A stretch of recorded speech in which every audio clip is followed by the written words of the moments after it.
Hello everybody, my name is Arun Rajasekaran.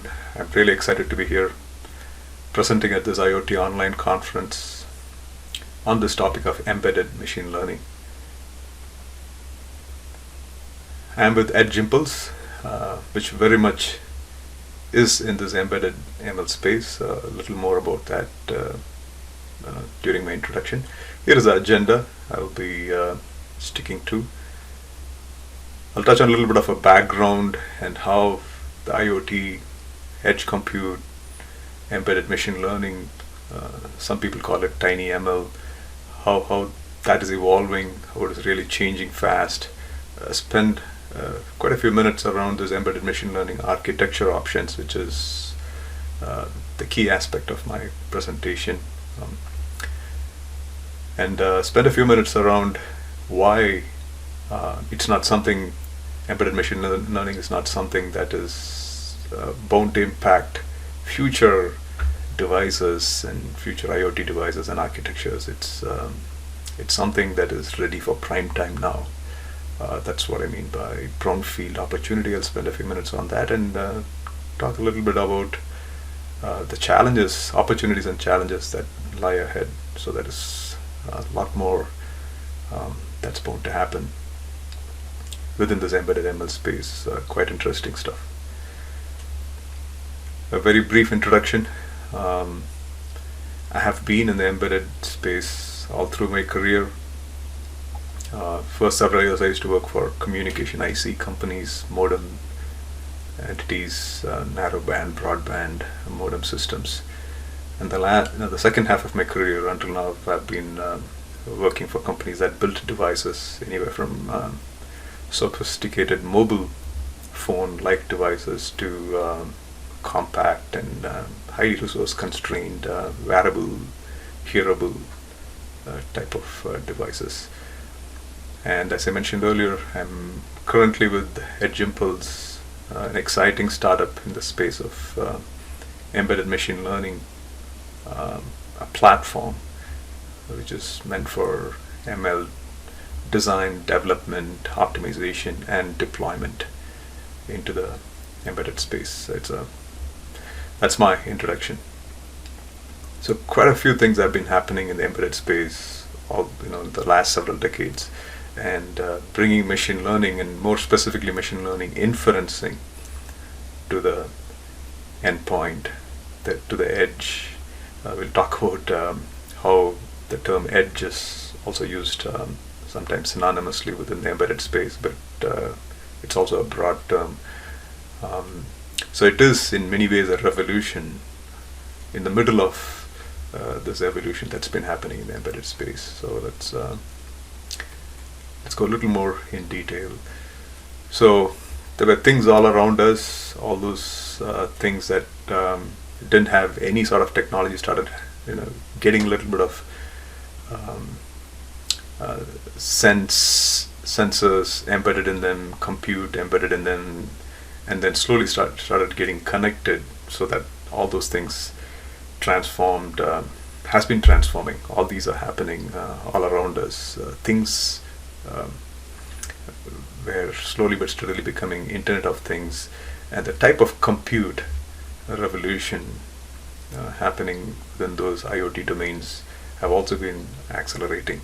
And the most exciting within that compute, in my view, is that smartification of that edge by utilizing the compute, and embedded machine learning is a huge aspect of it. So many advantages of doing things right at the edge. The data stays where it originates, gets processed where it originates, and doesn't lose much information. When you're doing that processing right at the point where it's getting originated, there is higher odds of accurately determining whatever you want to determine. So those become high, and it's a huge benefit. And then overall cost becomes less of the system. You don't have to transport that data. Usually the weakest link in most of these connected devices, when I say weakest, it's not about the strength itself. It is how much it costs to maintain, manage, and have that reliability. So connectivity usually is the biggest challenge. So when you don't have to send information, all the raw information, instead you process it then and there, you save bandwidth, you save the power consumption aspect of connectivity, and cost comes down because of that and a bunch of other reasons.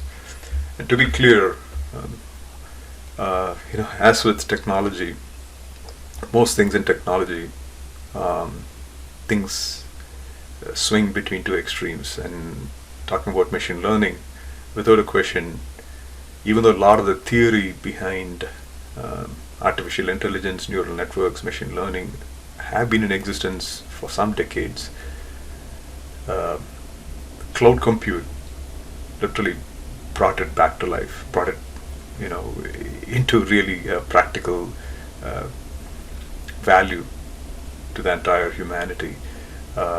So concepts of big data, highly scalable compute, almost infinite storage available in the cloud made machine learning capabilities become real.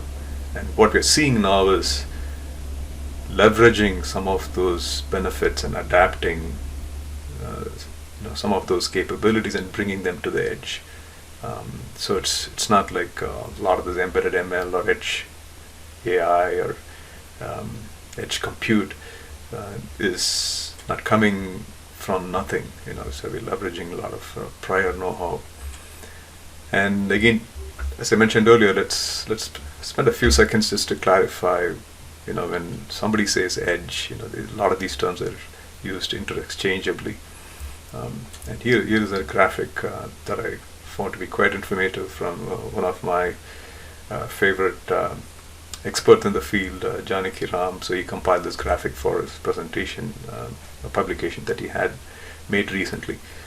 So, in a simple world, there is a server, a client, or a cloud, and one edge. But there are a lot of intermediary compute points, like what's shown in this graphic, which are also sometimes considered edges, right?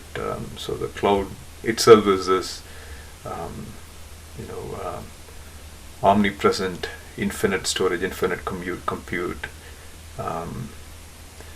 entity, the server farm, so to speak. But outside of that, when you move away from it, there are different types of edges, and that's what the term edge is about: the edge of the cloud, edge of the network, median, mini, and micro edges. But in general, the embedded world mostly belongs to somewhere in the mini and micro, mostly in the micro aspect of the edge that's shown in this graphic. This is a recent report from Gartner, and as you can see, even though they have their own terminology, the fastest growth, the most investment, it's bound to go towards what they call the device edge, the ultimate edge, the embedded edge, either in terms of adding the right amount of new generation of compute and software that goes with it, or the sensors, or the connectivity.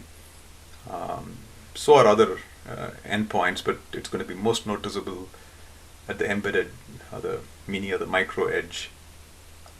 And that is, without a question, even though these numbers might change as we go through the next 2, 3, 4 years, we are seeing already huge hints as to why this is, the trend is for real. Maybe the numbers are going to be even bigger than what we have seen until now.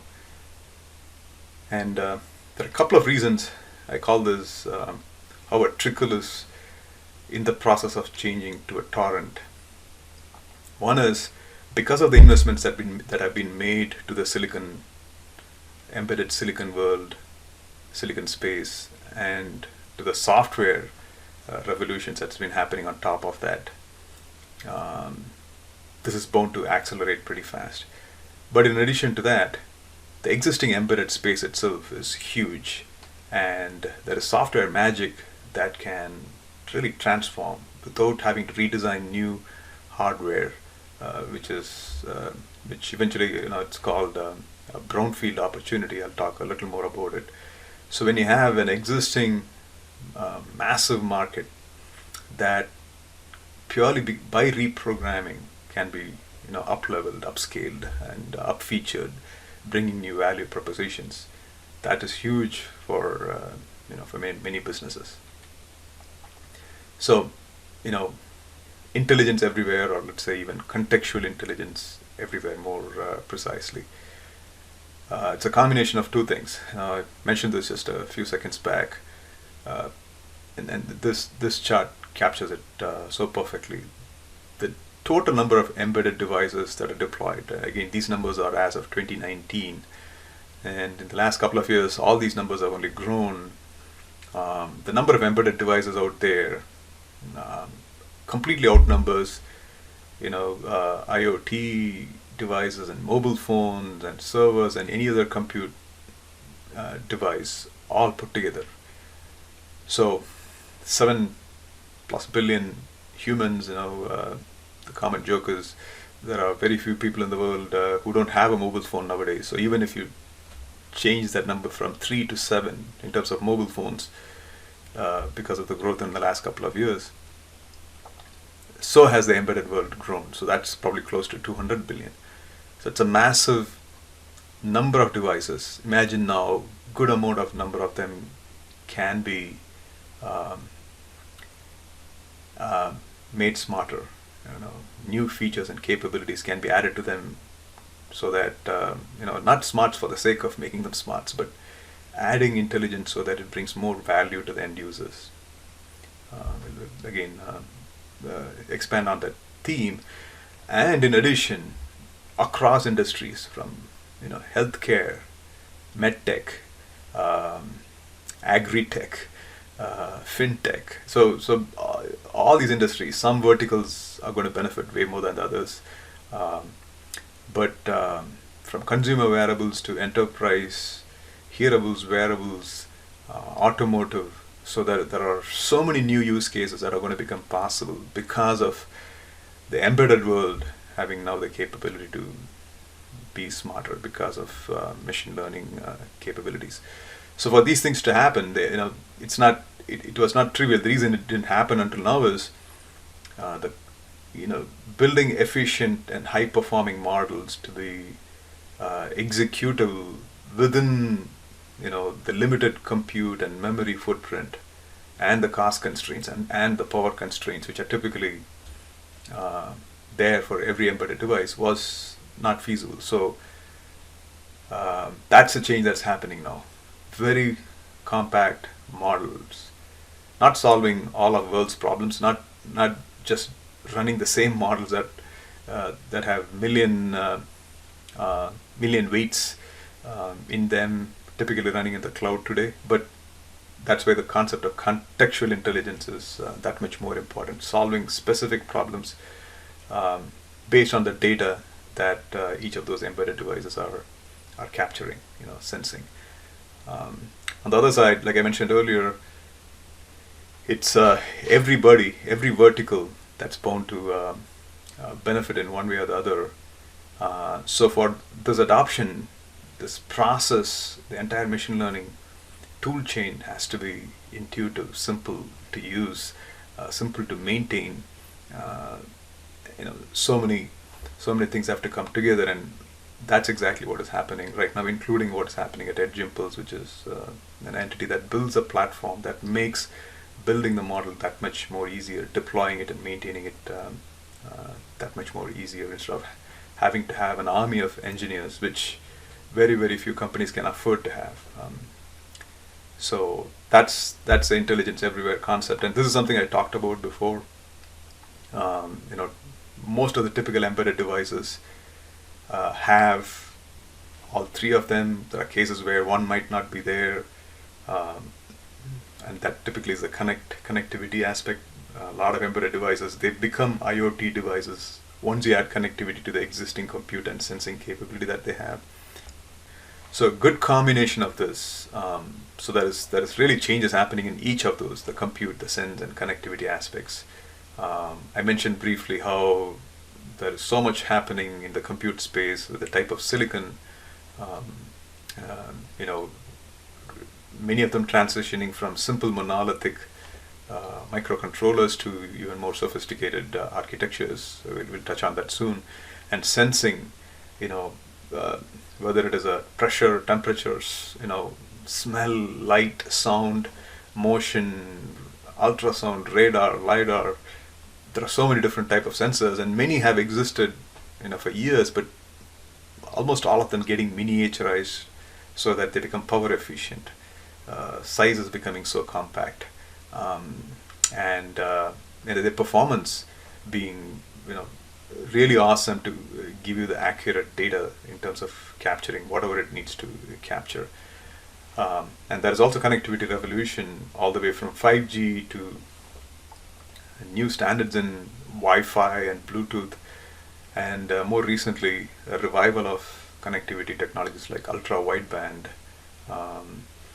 and so there's been really, you know, aggressive advancements that have been happening in all these three, and this is one reason the embedded world itself is going to be dramatically more capable. But coming back to embedded ML, you know, you can sense the best of data. You can have the awesome sophisticated compute and the right connectivity. In most of the cases, it might help to use the data that your sensors are sensing then and there. Is one of the biggest value propositions we'll talk about soon. So embedded machine learning architecture, and, you know, what are the options that we have. So three typical components of, you know, the simplified way to call this is edge to cloud or IoT to cloud architecture. There is usually a gateway there in between.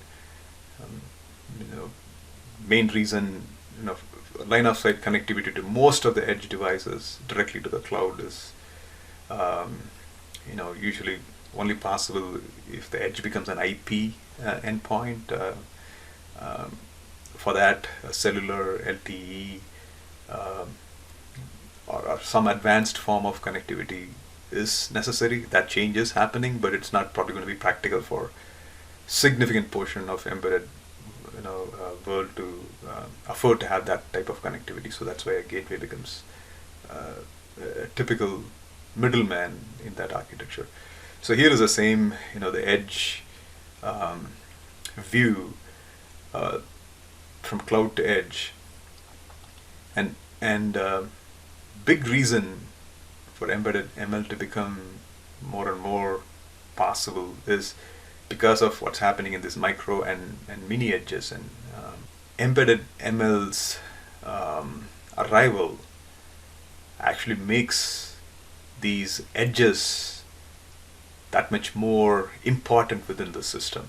You know, ML adds a lot more value to the systems, you know, in terms of reducing cost and adding more privacy, reacting faster because of reduced latency.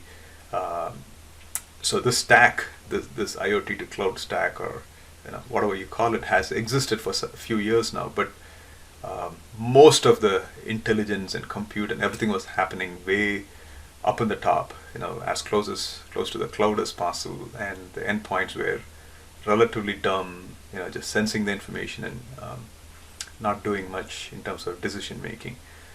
So one thing I want to establish is, you know, the alphabets that I'm going to use to represent each one of these three elements. You know, C for cloud, G for gateway, E for edge, and then here is again the simplified view of these three, you know, legs of that stool, if you want to think about that IoT to cloud system. So is that a, you know, single embedded ML architecture that would fit for all? You know, obviously not, because of many reasons. So that's where we're going to see, you know, what possibilities exist.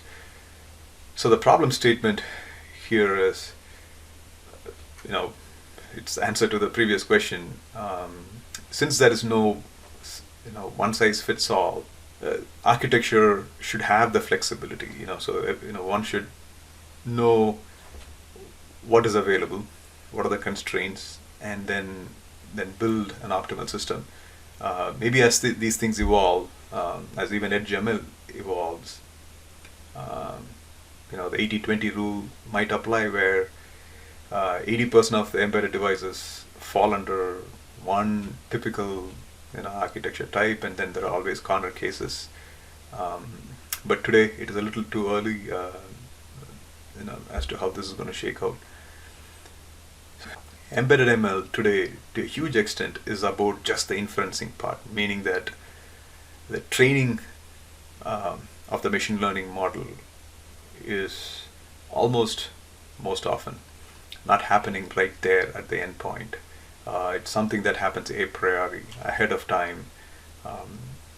So because of the number of steps involved, and the compute intensive nature of the training aspect of which is the top part of this chart. So raw data, that embedded system is going to be facing has to be collected ahead of time. A whole bunch of feature engineering, which is data pre-processing. Some call it data engineering, with some typical signal processing blocks applied to that data and extracting the features, and then building a network, a neural network, by coming up with a training set, validation set, and building a model, and then testing the model that got built using a test set. And that blue box there, the model that was built, is eventually the one that will get deployed into an embedded device, which is shown as the predict block there. That's the ML model that's going to be deployed in a device in an actual deployment scenario. So that one has to be clear with that. It's inferencing that happens, which is what is denoted as embedded ML most of the time today, while the training part is something that happens ahead of time to arrive at the model that is used by the embedded system. So it all boils down to taking data and arriving at a decision. And why a lot of these things are becoming real in the embedded spaces, the data originates. It's only certain type of data the embedded world gets exposed to. It is not the same type of, when people say data, folks who are working on the cloud side of things, the nature of data is so varied, right? From databases that have spreadsheets to web pages to video content, from social media, whatnot. But when you come to an embedded space, the data is relatively limited space. It comes mostly from sensors, microphones, and camera. I think they belong in that sensing world too. So that's the data that we are referring to here, and arriving at a decision based on that data is all that we are also talking about. And since the data for embedded space comes from sensors, they have to live in the endpoint, the edge. And that's one big reason when you bring compute right next to the data, you can see all those advantages. So talking about an architecture, obviously there is the reason why there is no one size that fits all doesn't work here is depending on the industry, depending on the device, and there could be so many different factors. Some of them I have listed here. Where is a decision needed? What's the amount of latency one can have? What type of compute constraints do we have? Right? Most of the embedded devices have pretty severe compute constraints. What type of connectivity they have, or do they even have any connectivity? What type of battery are they using? How long should that device should be able to use that battery for? So power consumption becomes a big deal, and the cost of goods needed to build that device. Industry terminology for that is COGS, cost of goods sold, so that companies that build that device have their profit and they're not losing money by over-architecting something. So many such factors go in.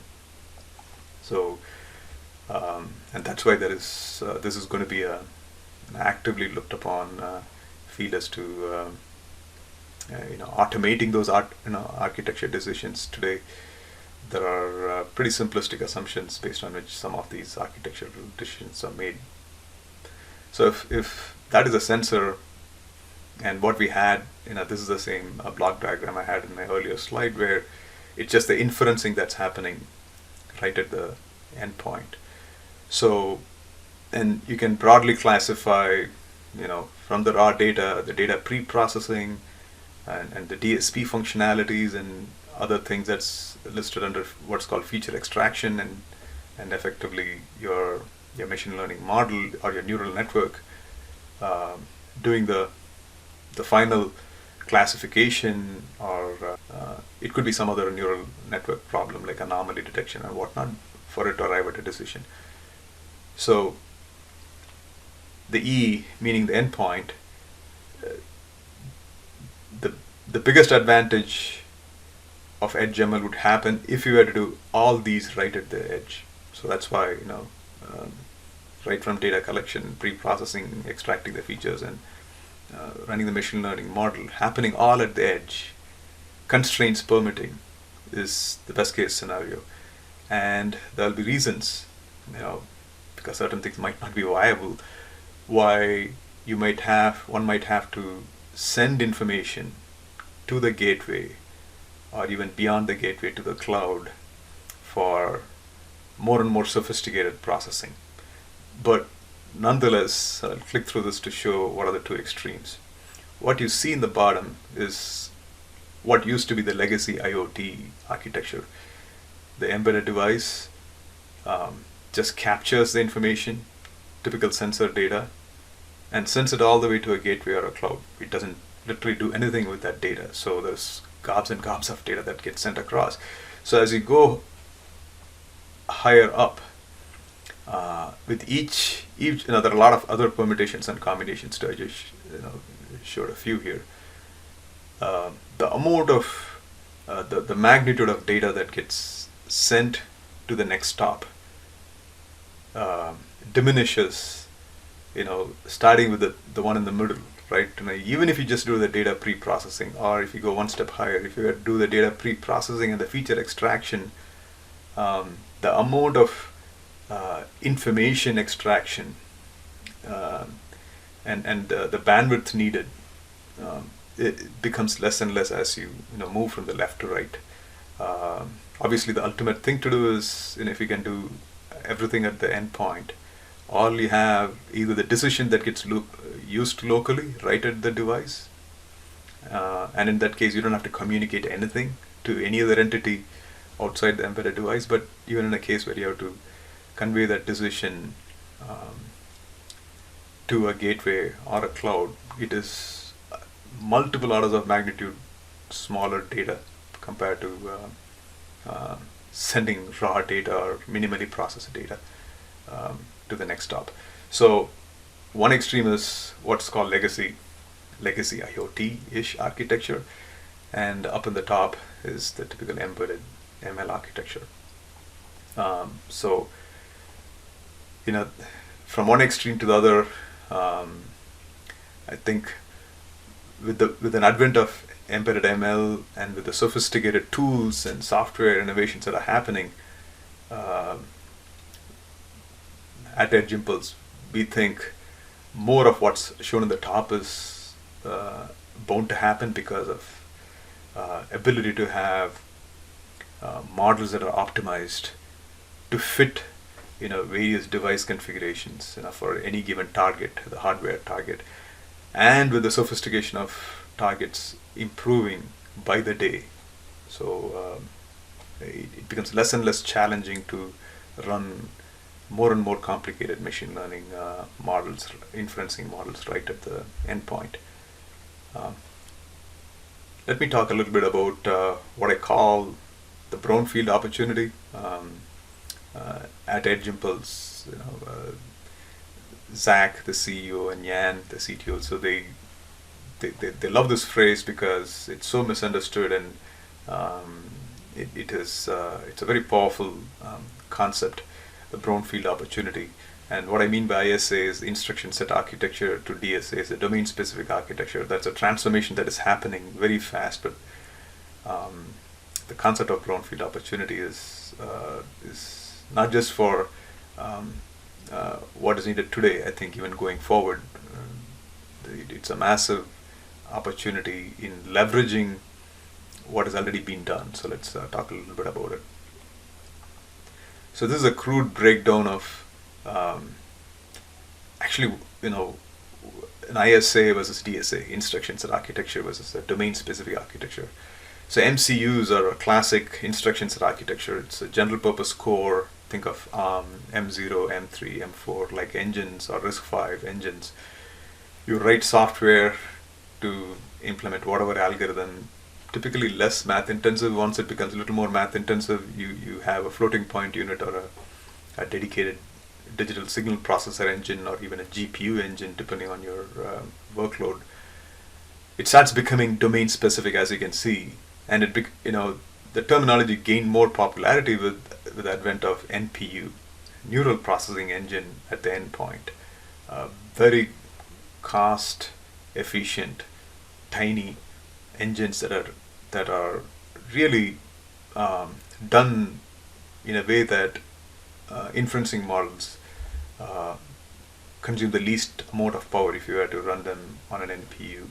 There are a small breed of companies that are specialists in this. So that's a classic in a DSA, domain-specific architecture, while the DSPs and GPUs were already doing that for signal processing workload and graphical processing workload.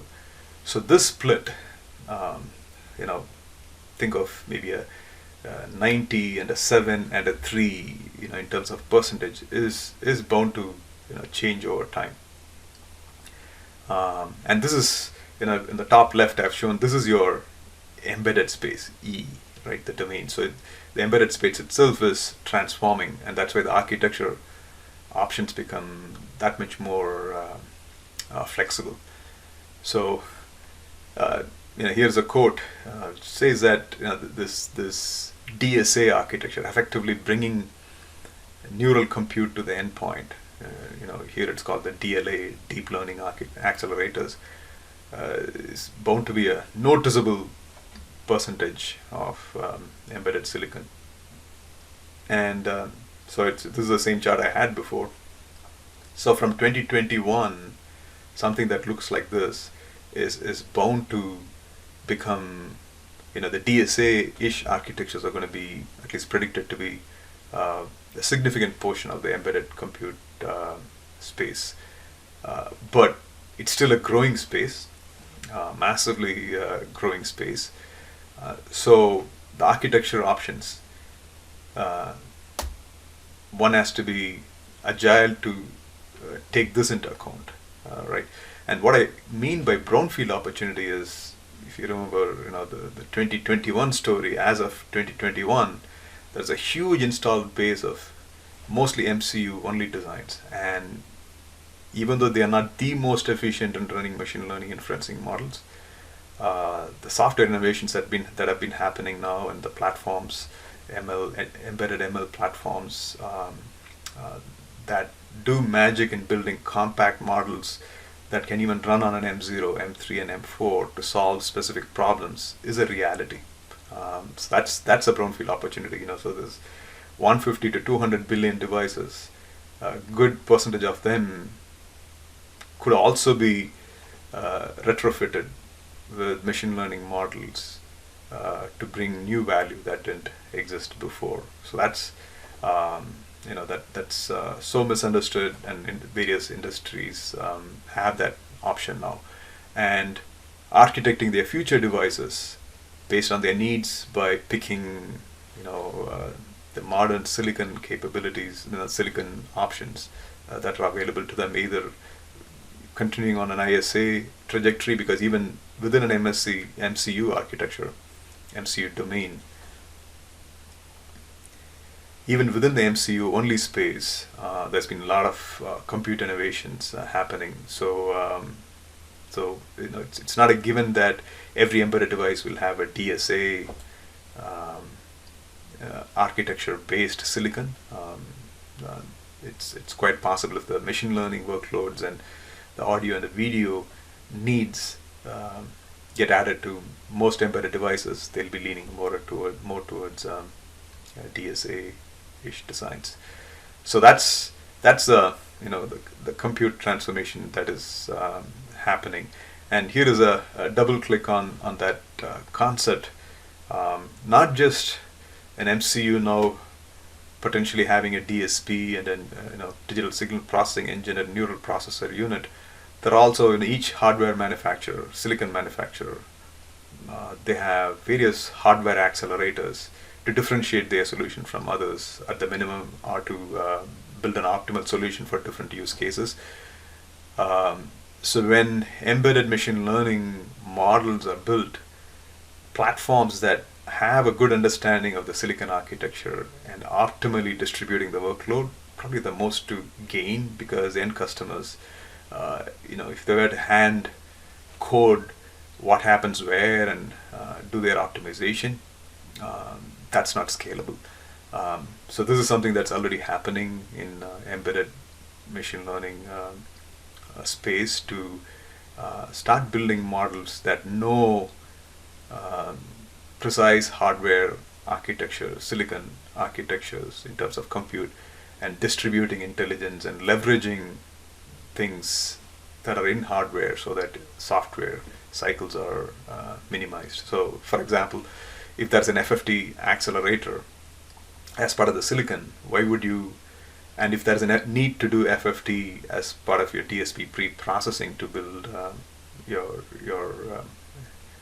as part of your processing in your machine learning chain, you're better off utilizing the hardware accelerator and making a very compact machine learning software model which takes that into account.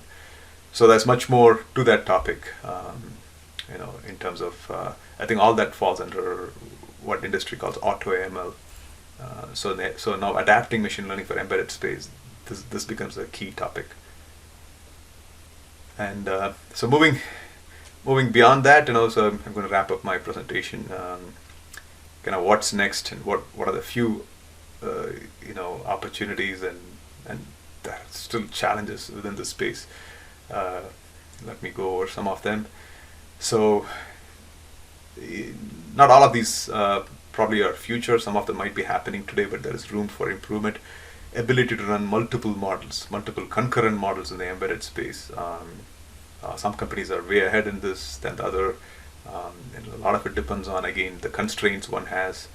But this is for real, right? For needs like sensor fusion, where you have more than one type of sensor, and you want to come up with a decision based on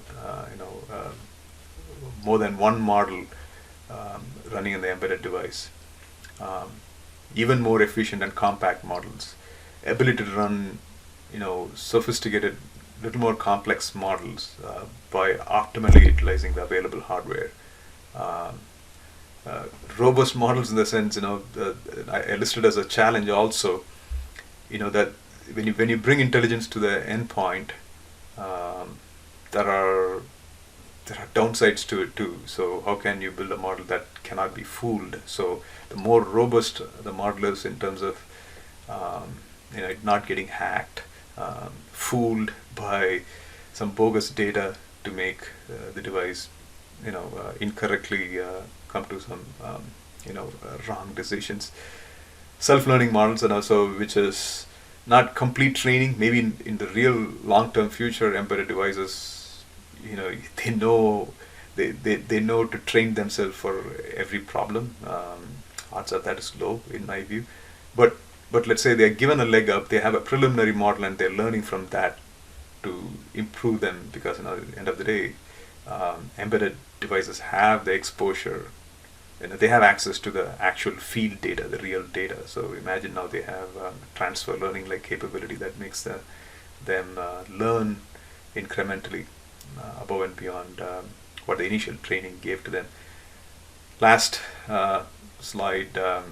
Some challenges. Data bias is a topic within machine learning that has existed for quite some time.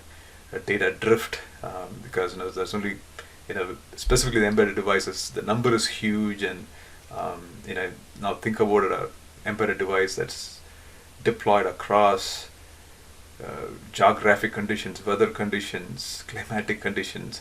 So it's tough to build a model that takes into account every corner case. So how do you account for a single model theoretically maybe now doesn't fit the bill. But you have to start somewhere. So you deploy, and then even after deployment, what if there is the nature of the data that was originally built, that was used for building the model, now it is changing over time because of whatever reason it might be. So how do you accommodate that? So the ability to constantly improve the model, I think it's not fully solved. ML gone rogue, again, like I said, there is room for feeding an embedded device data to get a desired result. So how do you distinguish that and not allow that to happen? And there are a lot of new threat vectors that come up every single day. So just a very small list of challenges and opportunities. So I'm sure there are many more. That's enough of my presentation. Thank you for your time.